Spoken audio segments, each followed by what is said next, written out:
Goeiemôre, dit is dan vanmôre 3 Augustus 2026, lesing 79 van die Groot Johannes Evangelie, nou al boek 4.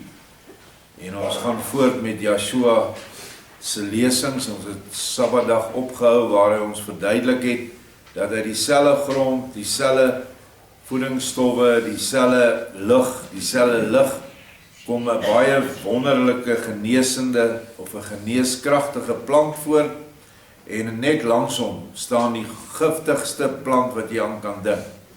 En hy voed hom ook met dieselfde omgewingsfaktore. Nou weet ons dat hy is besig om vir ons te verduidelik hoe dit met die mensdom gaan. En daarvoor gebruik hy dan plante en diere. So kom ons lees wat sê hy verder, die invloed van die bose op die goeie. En ons moet hierdie goed baie mooi kyk, want ons sit elke dag in hierdie situasie, veral op die ark, waar ons beide van die bose en beide van die goeie het. Maar mense wat binne die Joshua orde wil leef.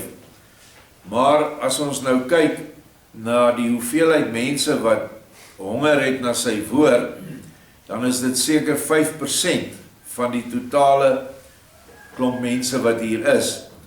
Ek neem kennis dat party hier nie kan wees nie, want hulle is al vroeg uit om te gaan werk, maar ander stel net nie belang nie en is maar net daar by hulle huise op die oomblik, of besig om op te staan. Ek sê nie almal wat nie hier is boos nie, nee, dis glad nie so nie. Daar is ook ander redes wat mense nie hier kom nie, hulle is ongeskik, hulle kan nie so ver loop nie, dan luister hulle die bandjies, maar daar is werklik ook mense wat net mooi niks van sy woord wil weet nie. So, ons is 'n klein konglomeraat van die algemene wêreldsituasie of bevolking. Joshua die meester praat in hoofstuk 1:4-5, des te meer is egter 'n gierige en 'n hebsugtige mens, 'n buitengewoon groot en tot ver in die omtrek sy uitwerking hebbende giftige plant. Sy hele ver na alle kante reikende omgewing, met natuurgeeste, sy uitwaseming, sy hele uitstralingsgebied, kry dieselfde karakter as sy innerlike. Die omringende sleg geworde natuurgeeste maak die voortdurend toestromende, nog goeie natuurgeeste sleg, gierig en hebsugtig. Nou die beste voorbeeld van hierdie uitwerkende giftige plant is hierdie regering wat oor ons is. Ons kan nie 'n beter voorbeeld kry nie. Hulle is almal gierig en hebsugtig, deur die bank, die lot van hulle. Hulle is almal besig om te steel van dit wat die blanke opgebou het in hierdie land, maar meer nog ook van hulle eie volk. Hulle gee nie om vir 'n arme nie. Hulle skep en skep en skep. En wat maak dit? Dit maak dat al die natuurgeeste wat in kontak kom met hulle, almal sleg, boos en ook gierig en hebsugtig word. En nou kry jy 'n hele groot deel van die bevolking wat net so word soos hulle. Of hy nou agter 'n toonbank in die regering staan, of hy 'n tender moet goedkeur, hy sal niks doen as hy nie ook omkoopgeld kry nie. Wat niks anderste is as diefstal. So ons sien hierdie ding baie duidelik in ons land. Dit is deurtrek. Die hele geestesfeer, die natuurlike sfeer, is verrot van hierdie tipe van mense. En as jy nie enigsins daaraan deel nie, kry jy niks reg nie. So werk dit ook met alles waarmee ons te doen het. Of jy nou 'n verkeersoortreding begaan het, of wat ook al. Almal palm net in. En dit is 'n hebsugtigheid en 'n gierigheid wat dan nou oorgegaan het op basies diefstal. En dit is baie moeilik om te keer. Ek weet nie hoe dit omgekeer gaan word nie. En dit is hoekom daar niks nog aan dit gedoen word nie, want almal is ewe skuldig.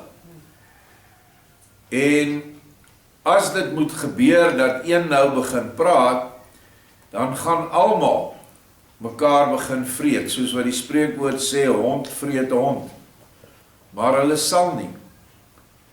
En in 'n mindere mate sien ons dit ook in plekke waar jy so 'n baas het in 'n organisasie, of 'n baas het op 'n plaas, wat inhalig en hebsugtig is. Sy eie mense word ook so. Ons gaan nou verder lees. En dit het ek al gesien. En ongelukkig is ons volk nie vry van hierdie hebsugtige en gierige gedrag nie. Want die mens palm net in en hy dink nie aan sy mede volksgenoot wat arm en behoeftig is en wat ook 'n stukkie daarvan kon benut het.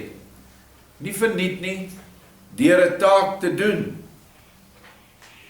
My opinie is dat vandag met al die meganiese hulpmiddels wat die boere het, kan jy enige redelik gemiddelde blanke kan jy oplei om dit vir jou te doen. Maar ongelukkig is die boere se gierigheid, wil hulle die goedkoopste en die een persoon wat hy nie hoef oor om te gee nie, wil hy hê om vir hom te werk. En hulle sê dit ook vir jou reguit. Ek wil nie wit mense hê nie. Hulle het te veel moeilikheid. Die moeilikheid is nie altyd omdat die mens noodwendig sleg is nie. Die moeilikheid is net dat skielik het jy nou 'n werker wat jou broer is en dis vir jou 'n probleem. Ek is jammer om dit te sê, maar ons vind dit te veel. Dat daar baie mense is wat die boere onderdeur geloop het, blankes wat hulle besteel het, maar dit is ook omdat mense nie goeie keuring doen nie. Hulle gryp sommer 'n ou van die pad af of hy staan daar by die parkeerarea en sê hulle vir hom kom werk vir my. Dit werk nie so nie. Ons gaan verder. Maar omdat hierdie natuurgeeste nie slegs met die mens nie, maar ook met die diere, die plante, die water en die lug in voortdurende konflik staan, gee hulle ook altyd baie aanleiding tot allerlei stryd, wrywing en onnodige beweging in die lug, in die water, in die aarde, in die vuur en in die diere. Wie dit eens heel prakties wil ondervind, moet maar eers na 'n uiters goeie mens gaan. Dan sal hy sien dat al die diere daar ook 'n veel sagter karakter het. Die gouste merk mens dit by honde, wat in 'n kort tydjie die karakter van hulle baas aanneem. Die hond van 'n gierige aard sal beslis ook 'n gierige dier wees, en as hy vreet, sal dit nie raadsaam wees om in sy buurt te kom nie. Maar as jy na 'n vrygewige, saggeaarde mens gaan, dan sal jy merk dat sy hond, as hy een het, 'n baie goedmoedige karakter het. Hierdie dier sal eerder afstand doen van sy eetbak, as dat hy 'n onuitgenooide gas sy tande laat sien. Ook alle ander huisdiere van 'n saggeaarde en goedhartige baas sal aanmerklik meer saggeaard wees. Ja, selfs by plante en bome sal 'n gevoelige persoon 'n groot verskil waarneem. En ek het hierdie prakties gesien in my lewe.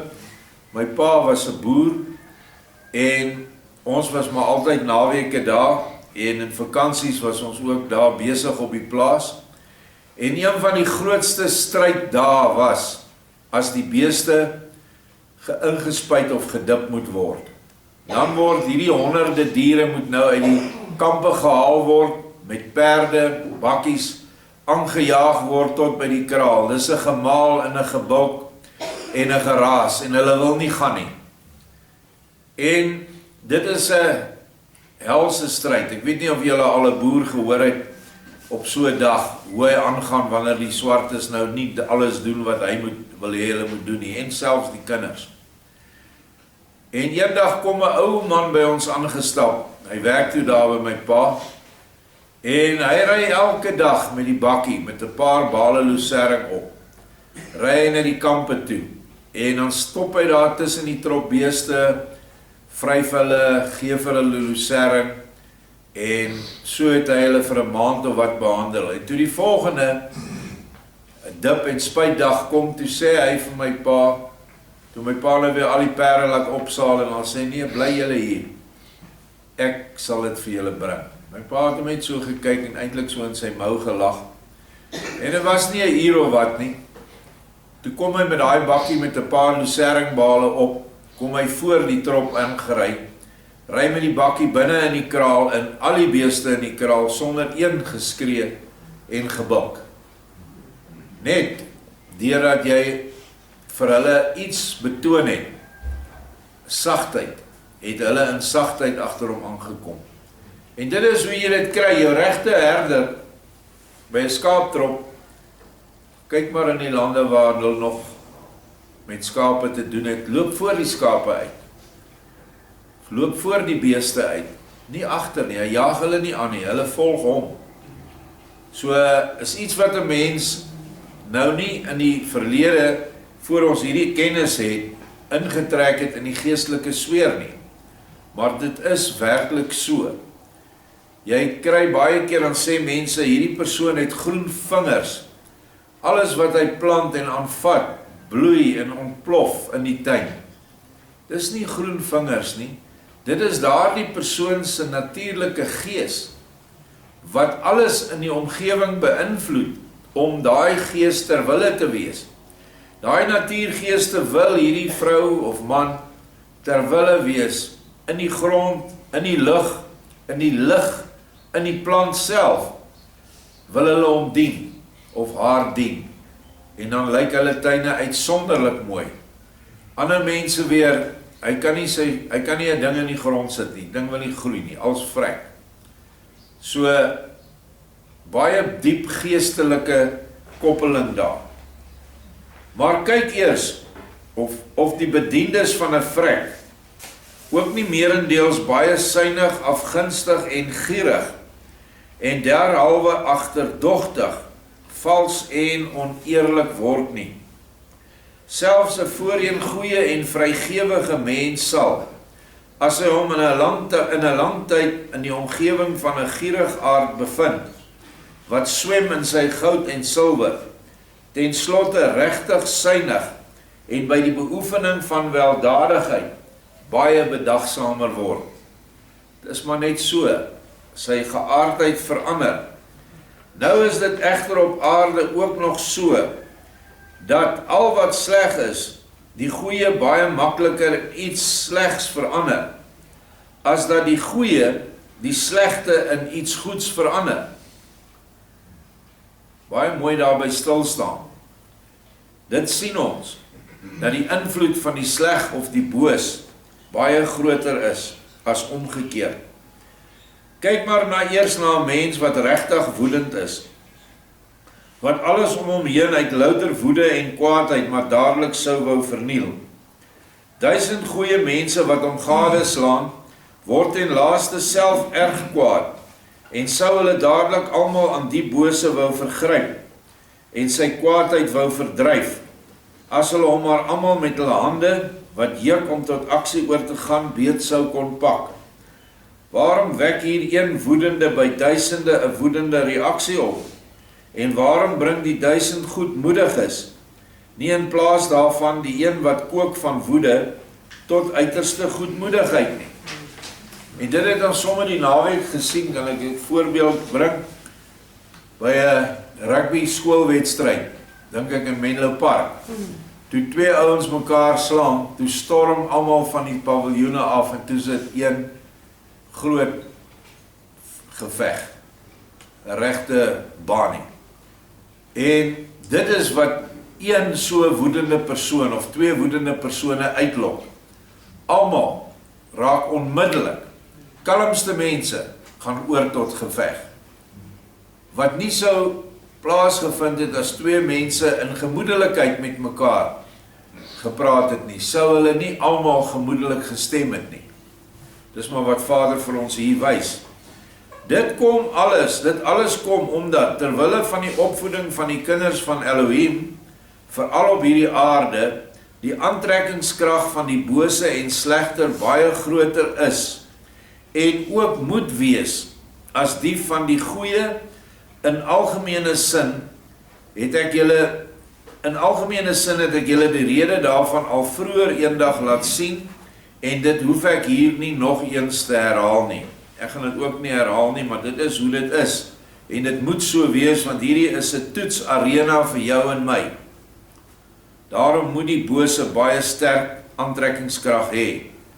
Kyk nog eers na hierdie twee plante en stel jou 'n baie groot ysterketel voor. In hierdie ketel wil ons 1000 van sulke geneeskragtige plante kook vir 'n geneeskragtige tee, en die een wat aan 'n borskwaal ly en daarvan sou drink, sou daarvan ook baie gou 'n heilsame werking begin merk. Want die goeie natuurgeeste wil die geringer aantal slegtes in sy bors baie gou beter maak. Laat ons daarna egter hierdie spesiale giftige plant neem en dit ook in die ketel gooi, waarin van die 1000 geneeskragtige plante 'n geneeskragtige drank gekook word. Kyk, dan sal hierdie een giftige plant die genesende krag heeltemal verander in dodelike gif, en weet die sieke wat dit sou waag om 'n sluk van die tee te neem. Helaas, dit sou hom onvermydelik sy lewe kos, en langs natuurlike weg sou hy nie gehelp kon word nie. Net een plant wat giftig is by 1000 geneeskragtig is. Nou egter die omgekeerde geval. In dieselfde ketel kook ons nou 1000 van hierdie giftige plante vir 'n dodelike tee, en op die laaste gooi ons slegs een van hierdie geneeskragtige plante in die ketel. By die 1000 giftige plante, hoe vinnig sal al sy goeie en heilsame natuurgeeste verander wees in die dodelike gif van die 1000 giftige plante. Dit is tog logies as ons daaraan dink, dat dit so gaan gebeur. Daaruit blyk weer sonhelder, dat juis op hierdie aarde, om die reeds genoemde rede, die slegte die goeie baie eerder in sy slegtheid kan verander, as omgekeerd. Stel jy nou eers voor dat daar baie soorte slegte mense voorkom in 'n streek, of in 'n hele land, en ons het nou definitief nie 'n tekort aan slegte of bose mense nie. En vra jou aan die hand af wat jy nou gehoor het, of dit werklik te make het met 'n goddelike toorn of woede, as die mense daar deur die ongeluk agtervolg word. Ek sê vir julle, en spesifiek vir jou vriend Staar, dat dit alles enkel en alleen afhang van die mense, hulle dade en lewenswyse, en Elohim se toorn en sy wraak, het daar ewig niks mee te maak nie. Behalwe dan dat ek die orde in die natuur van die dinge gelê het, en dit moet natuurlik solank die aarde bestaan, onveranderlik bly, omdat die aarde anders sou ophou om te bestaan, en nie as woonplek vir die mens tydens sy proeflewe sou kon dien nie. Ek wil 'n voorbeeld noem van skole. Toe ons nog apart gestelde blanke skole gehad het, onderwys was deur blanke onderwysers, wat 'n redelike hoë standaard moes gehandhaaf het, anderste was hulle geskort. Daar was nie allerhande onheilighede toegelaat nie. Kinders was gehoorsaam en is getuig as hulle uit lynheid is. En so het ons goeie burgers vir die samelewing opgevoed, wat hulle plek kon volstaan in maatskappye en ander plekke waar hulle gaan werk het. Die oomblik toe ons skole oopstel vir die boosaardige barbaar, het allerhande ewels by die deur ingekom. Ek praat nie eens van die onbevoegde onderwyslui wat ingekom het nie. Ek praat net van kinders wat saam met jou kinders op die bank gesit het, of nou vandag nog sit. Baie van hulle is veel ouer as die normale ouderdom van die kind in die klas, juis vanweë hulle domheid. Hulle doen dinge en het sekere waardes, wat glad nie ooreenstem met ons godvreesende, ware Christelike waardes nie. Vir hulle is gemeenskap al onder ouderdom van 10 is heeltemal normaal. En daarom sal hulle jou dogter sal hulle nie uitlos nie, want hulle dink dit is normaal. En met hierdie gruwels en die gruwels wat hulle spreek in die klas en wat die kinders hoor en wat die kinders sien, verval hulle heeltemal, omdat juis hierdie bose ketel met al hierdie giftige plante wat in een klaskamer is, die een goeie plant of 2, 3 kan nie staan nie. En na 'n tyd onvermydelik word hulle dan ook so. En dit is hoekom dit 'n gruwel is, dat ons kinders saam met hierdie wesens, waar hulle in die meerderheid is, op skoolbanke los. Ek weet, dit is finansiëel nie vir almal moontlik nie. Maar daarom moet die mens net meer sterker by die huis, die kinders opvoed om teen hierdie verskriklike bose natuurgeeste te staan. Maar hulle kry dit nie daar nie. En ongelukkig in die kerk, Sondag, word hierdie gedrag, wat nou op ons afgedwing word nog heeltemal geprys. Want as jy dit nie doen nie, dan is jy nou nie in die ware naaste liefde nie.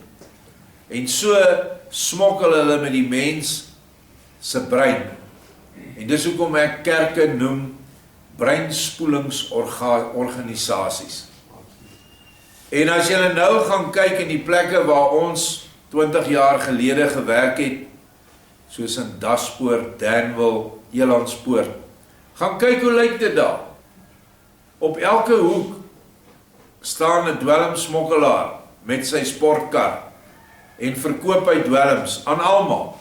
En as hulle nie kan betaal nie, dan moet hulle prostitusie doen vir hierdie dwelmhandelaar. Ons het dit gesien met ons eie oë. Want hoe erger hierdie giftige krye in 'n gebied toeneem, kom al hulle natuurgeeste en hulle bose geeste saam met hulle. Wat dink jy, as jy nou in daai plekke bly, soos in Elandspoort, sal jy 'n wit huisiekie kry hier, agter, links, regs en voor, bly swartes. Ek praat juis van hulle, want hulle het ander waardes. Dan op 'n Saterdag bring hy 'n bok of 'n bees daarin, lewend, dan kap hy hom op vir die voorvadergeeste, kap sy keel af, hang die vleis aan die draad, hou dronkpartye tot dwars deur die nag. Al daardie sameloop van bose geeste wat hulle aandryf om so te toi en te skreeu en te sing en te dans, gaan ons nie nou by die draad stop nie. Of dink jy hulle kan nie draad spring nie? Nee, hulle gaan oor. En van alle kante af kom hulle in jou gebied in en wek hulle emosies in jou en jou kinders op. En nou, het jy 'n dogter wat met Sipo in sy BMW rondry in matriek. Dis wat gebeur. Want Jannie het net 'n bicycle. Hy se pa ma's praat maar die algemene taal Richard Trench, want is BEE. Maar Sipo het 'n BMW en oor die girltjies nou baie lief om daarin gesien te word. So gaan dit en so het dit versleg en dit is hierdie twee tipes plante wat nie by mekaar hoort nie. Ek sê nie daardeur dat alle swartes is boos nie, maar wanneer jy te doen het met voorvadergeeste, is jy noodwendig boos want die geeste is boos. Vir ons wat aan 'n lewende God glo, Elohim glo, is dit vir ons noodsaaklik dat ons onsself moet heilig. Wat beteken jy moet jouself apart stel van hierdie giftige plante. Want die bose, die slegte is altyd sterker as die goeie. En jy gaan tweede kom. Al wat jy kan doen in hierdie geval is om alles te probeer om uit daai omgewing weg te kom.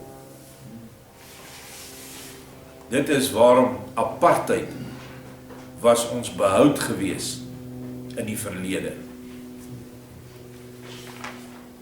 Daarom moet mens nou met alle erns, met alle mag en alle krag, al die goeie na hom toe trek, as mens nie deur die stalle slegte verswelg wil word nie. Probeer daarom om julle innerlike lewe te vervolmaak, deur die daadwerklike navolging van my leer. Dan sal die giftige stowwe van die wêreld julle geen skade meer berokken nie. Wat beteken dit? Wees heilig, want ek is heilig. Wees apart gestel, want ek is apart gestel. Moenie jouself daar gaan inmeng en bevind waar hierdie dinge plaasvind nie. Nie in die woongebied nie, en ook nie in die skole nie, nie in die hospitale nie, nie nêrens kerke nie, waar ons met hierdie mense te doen kry. Gifplante moet jy so ver uit jou omgewing afweer. En mense wat dit ongelukkig nie kan doen nie, byvoorbeeld groot plaasondernemings wat nie sonder hulle kan klaarkom nie, moet dan maar noodwendig ook die gevolge dra van hierdie bose geeste wat in hierdie mense is. Ek noem 'n voorbeeld. Jy het 'n klomp swartes wat nou by jou werk en in die nag sluip hierdie EFF en kommuniste rond en hulle kom by hulle en hulle sê, hoorie, ons wil weet watter tyd van die dag is die baas nie hierson nie. Wanneer gaan hy kerk toe? Wanneer gaan hy winkel toe? Waar bære hy die sleutels? Waar doen hy dit? Nou is hierdie ouens goed, hulle wil nie eintlik nie, want hulle baas was nou vir hulle goed, hulle werk al jare daar. Dan sê hulle vir hulle, as julle nie praat nie, dan gaan ons julle dit of dat doen. Of ons gaan julle toer. Ons gaan julle die togelos sê om julle seer te maak. En omdat hy daaraan glo, gaan hy val. Nie noodwendig omdat hy sleg is nie, maar noodwendig omdat hy aan hierdie bose voorvader gemors glo. En dan verraai hy jou. Dit is die noodwendige gevolg van so 'n klomp giftige plante wat jy nie kan teenstaan nie, as jy alleen is nie. En dan doen hulle dit. Nie altyd omdat hulle jou haat nie, maar omdat hulle nie anders kan nie, of anders wil nie. Navorsing het getoon dat 100% van alle plaasaanvalle van binne af geïnisieer is. Of daar was 'n binnepersoon betrokke, of die vrou in die huis, of die man op die werf, of waar ook al. 100% van die gevalle. En dit is deur 'n doktervrou wat 'n graad in hierdie goed het, en wat leenverklikker toetse 'n expert is. So, ek wil net vir julle dit duidelik vertel, dat dit wat Joshua hier sê, is nou orals algemeen in ons land. En dit maak dat ons nog meer moet afsonder, nog meer een kant toe moet gaan, en met hierdie goed glad niks te doen hê nie. Nie dat ons ook giftige plante in ons eie geleedere en in ons eie volk het nie. Nee, daar's genoeg. Ons ervaar dit daagliks.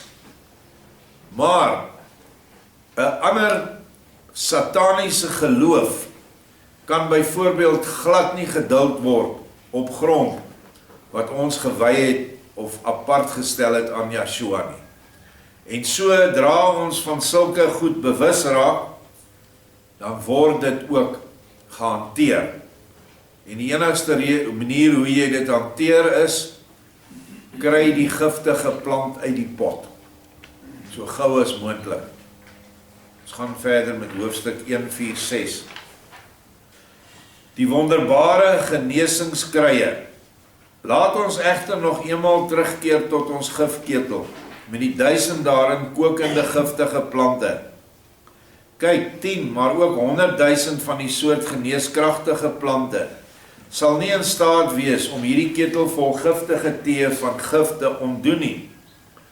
Maar daar groei op hierdie aarde 'n baie klein plantjie in die Indiese Hooggebergte. Ook op Sinaï kom dit voor, waarvan ons slegs 'n klein stukkie, ongeveer so groot soos 'n middelmatige grashalm, in die groot gifketel hoef te gooi, om al die gif in 'n oogwink in 'n uiters geneeskragtige tee te verander. Dit moet 'n wonderbaarlike plant wees, want 'n grashalm is dun, is soos 'n potloodpunt se dikte. Dit is al 'n dik grashalm. En kom ons sê hy is wat 200-300 millimeter lank. En jy gooi hom in daai pot waar 1000 van hierdie giftige plante ingegooi is. En in 'n oogwink is die ding weer geneeskragtig. Hoe is dit moontlik, vra jy, wyse Stahar nou baie verbaas. En ek sê vir jou dat ook dit 'n baie natuurlike oorsaak het. Hoe? Dit sal vir jou en ook alle ander dadelik duidelik uitgelê word. Kyk, as dit in 'n maanlose onweersnag regtig aarde donker en so pik en raaf swart is, lyk dit asof dit op so 'n oomblik in die hele oneindigheid oral so donker is. Hierdie duisternis, wat in elk geval vir 'n bepaalde tyd vir die lig in die oë 'n dodelike gif is, omdat dit hierdeur van al sy vermoëns beroof word, raak hierdie gif deur die kleinste vonkie sonlig kwyt en word daardeur oombliklik in stralende lig verander. So net 'n sprankie flikkerlig, dan is die hele donkerte weg. Merk jy al waartoe ek wil? Jy kan dit wel bemerk en vermoed, maar nog lank nie weet nie. Omdat jy dit egter nie kan weet nie, moet jy luister. Ons luister ook. Hoe kan een vonkie sonlig nou alle duisternis verjaag? En waarom as dit sonder die vonk eintlik donker? Die lig bestaan immers in die allerdonkerste nag uit dieselfde geeste as op 'n helder ligte dag.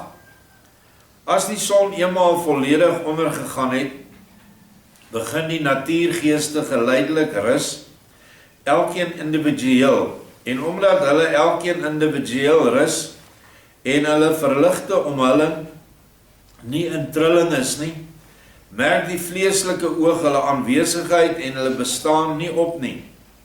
En die merkbare gevolg daarvan vir die vleeslike oog is die duistere liglose nag. Jy dink weliswaar dat die wind ook snags waai en die natuurgeeste dus nie sou rus nie. O, daarin vergis jy jou, omdat jy geen kennis het van die innerlike spesiale beweging van 'n natuurgees nie. Dit is waar dat die wind ook wel snags waai, en dat die natuurgeeste dan kennelik ook in beweging is. Egter nie elkeen afsonderlik nie, maar in 'n algemene beweging in 'n bepaalde rigting, veroorsaak deur 'n hoër gees. So in die dag werk die natuurgeeste individueel, maar in die nag word hulle deur 'n hoër gees, een van Vader se engele of wat ook al, word hulle almal gesamentlik meegesleer. Hulle het nie eintlik 'n wil om teen dit te staan nie. Almal gaan net saam. Wanneer daar egter op 'n bepaalde plek 'n natuurgees of 'n baie groot geselskap van natuurgeeste, soos die 4 tonge wat jy, net soos almal hier aanwesig, gesien het, in ons vorige lesings praat hy daarvan, in 'n buitengewone innerlik trillende beweging raak, word dit op die plek vir die oog merkbaar helder en lig, en dit gee die oomblik aan van 'n sig, samevoeging en iets wording.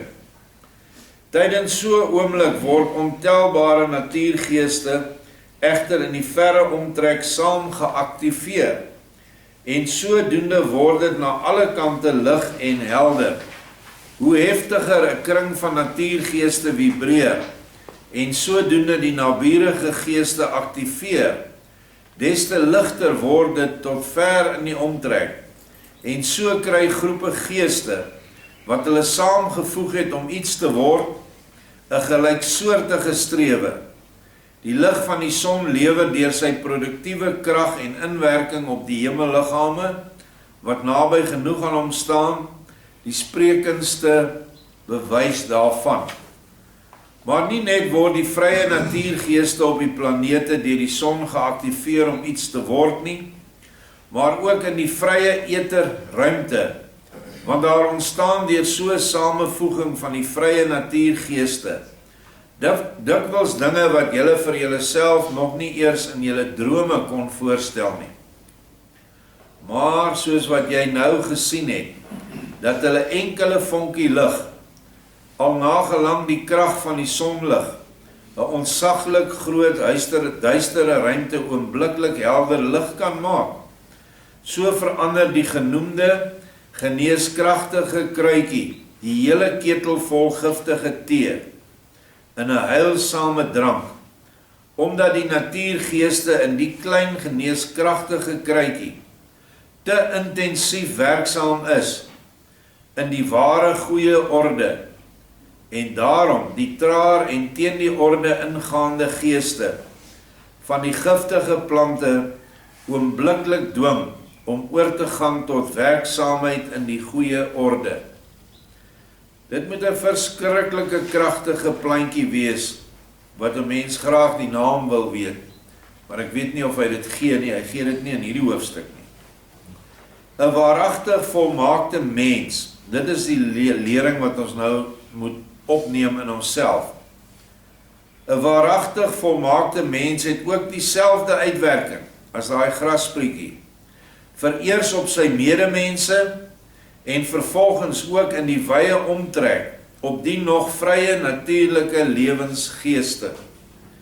Mense wat op sigself goed is, sal ook 'n goeie invloed hê op meer of minder goeie mense, en die minder goeie sal hulle aan heel heilsame krye hê, maar as hierdie mense wat maar net op sigself van nature goed is, te midde van die deur slegte, bose en losbandige mense beland, wat bewuslik kwaad wil doen, word hulle baie gou, sonder baie moeite ook verdorwe, omdat hulle innerlike krag om 'n lewe te orden, geen teenwig daaraan kan gee nie. Maar as 'n mens innerlik volmaak is, lyk hy soos die klein geneeskragtige kruikie in 'n groot gifketel, en soos die vonkie sonlig in die oneindige nagtelike ruimte. As jy dit nou ook goed in jou opgeneem het, sal jy ten slotte tog wel heeltemal insien, dat al die bose wat die mense op hierdie aarde oorkom, regtig nie veroorsaak word deur die toorn en die wraak van Elohim nie, maar slegs deur die lewenswyse van die mense, en dat ook die goeie dikwels afkomstig is van een enkele mens wat innerlik volmaak is. En omdat ek jou nou op hierdie leersame wyse op die regte spoor geplaas het, is dit nou weer julle almal se beurt om my nog iets te vra wat vir julle met betrekking tot die sterfverhaal van die ou Lazarus vreemd mag voorkom. Een van julle hou nog 'n klein vraagie agter. Laat hy dit uitspreek. Nou ja, wat hy hier in hierdie laaste paar paragrawe gesê het, sien ons op hierdie plaas baie duidelik, en dit is goed dat ons hierdie voorbeelde het om daarvan te leer. Jy het 'n groep mense, wat is ons nou, 500, 600, en daar is allerhande soorte mense by. Nou kom daar ouens wat byvoorbeeld slegte gewoontes inbring. Daar kom, sê nou maar iemand wat dwelms inbring, of drank inbring, of selfs 'n gees van hoerery. Binne 'n baie klein en kort tydjie steek hy sodanig die mense in sy omtrek aan, dat 'n hele klomp nou saam met hom in dieselfde dinge deel. En dan kom iemand wie se lig sterk straal, en stap na hulle toe, en slaan hierdie ding hok. En dan baie keer, sal jy, as jy dit vinnig genoeg kan doen, is jy dan soos hierdie klein graspriet in hierdie pot gif, wat nou besig is om te kook hier voor jou. Dan sal die ander stop, en hulle sal hulle fout raak sien. Meeste van die tyd sal die een wat dit geïnisieer het, dit nie sien nie, en sal hy nie verander nie. Want van die mense wat ons mee te doen het, is van nature boos, en daar is nie 'n manier dat hy sy giftige geaardheid sal laat inwerk op deur iemand wat lig dra en sê, maar hoorie, op hierdie plaas duld ons nie hierdie tipe gedrag nie. Ons duld nie iemand wat rondhardloop van huis na huis en vrouens wil onteer nie. Ongelukkig so 'n persoon is daar meestal van die tyd net een manier. Jy moet hom uit die pot uithaal. Hy moet weg. En die ander wat hy aangesteek het, kan jy nog op 'n manier genees, as dit nie al te diep in sy wese ingetrek het nie. So dis wat Vader vir ons hier leer, en dit is wat ons moet sien, wanneer ons met ons medemens werk. En ons behoort almal net, soos hierdie geneeskragtige kruitjie te wees, daai graspriet, dat ons lig uitstuur, want in die lig sal mense voordat hulle nou hulle hande uitsteek na die boosheid, sal hulle al sê, maar weet jy, ek wil nie graag hierdie mense teleurstel nie. Hierdie mense het my ingebring hier, hulle was goed vir my, is nou nog vir my goed. Ek gaan my ander geaardheid, gaan ek aan werk, my goeie geaardheid. Maar as daar nie lig is nie, dan gaan hulle dit ook nie doen nie. En daarom moet ons altyd sorg, dat die liefde in al ons handelinge, uit ons straal. Al moet ons partykeer harde besluite maak, moet dit nog steeds in liefde geskied. Amen.